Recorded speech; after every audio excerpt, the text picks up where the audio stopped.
Hi friends. రామభక్తుడు హనుమంతుడిని హిందువులు అత్యంత భక్తి శ్రద్ధలతో కొలుస్తారు. హిందువులు ఎలా ఉండాలో, ధర్మాన్ని ఎలా రక్షించాలని హిందూ ధర్మానికి ప్రతీక హనుమంతుడు. ఆంజనేయుడు, హనుమాన్, బజరంగబలి, మారుతి, అంజనీసుతుడు వంటి పేర్లతో ఆంజనేయ స్వామిని ఆరాధిస్తారు. దేశంలో హనుమంతుడి గుడి లేని, విగ్రహం లేని ఊరు అరుదని చెప్పవచ్చు. అయితే శ్రీరామబంటు హనుమంతుడి జీవితం గురించి మన పురాణాల్లో అనేక గాథలు ప్రచారంలో ఉన్నా, జానపద సాహిత్యంలోనూ వివిధ స్థల పురాణాల్లోనూ కోకొల్లగా అనేక గాథలున్నాయి.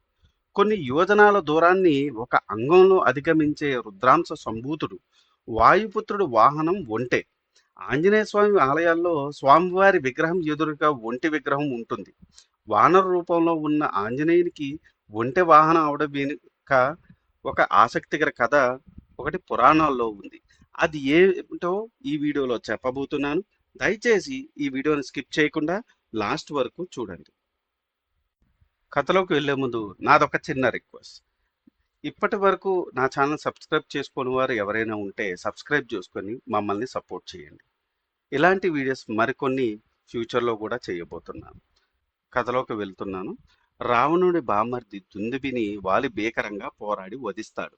అతడి మృతదేహాన్ని ఋష్యమూక పర్వతం నేడు హంపి ప్రాంతంలో ఉంది. ఈ సంఘటనే వాలి శాపాన్ని పొందేందుకు కారణంగా మారింది. ఋష్యమూక పర్వతం పైన మాతాంగ మహాముని తపస్సు చేసుకుంటున్నాడు. తాను తపస్సు చేసుకుంటున్న పర్వతంపై వాలి దుందుబి మృతదేహాన్ని పడవేయడం మాతాంగ మహర్షి చూశారు. దీంతో మాతంగ మహర్షికి కోపం వచ్చి వాలి కనుక ఋష్యమూక పర్వతం మీద కాలు పెడితే మరణిస్తాడని శపించాడు. కాలక్రమంలో సుగ్రీవుణ్ణి వాలి చంపడానికి వెంటాడిన సమయంలో తన అన్న ఋష్యమూక పర్వతం మీద కాలు పెట్టడని శాపదాంతం తెలుసుకున్న సుగ్రీవుడు పర్వతానికి వెళ్లి దాక్కున్నాడు.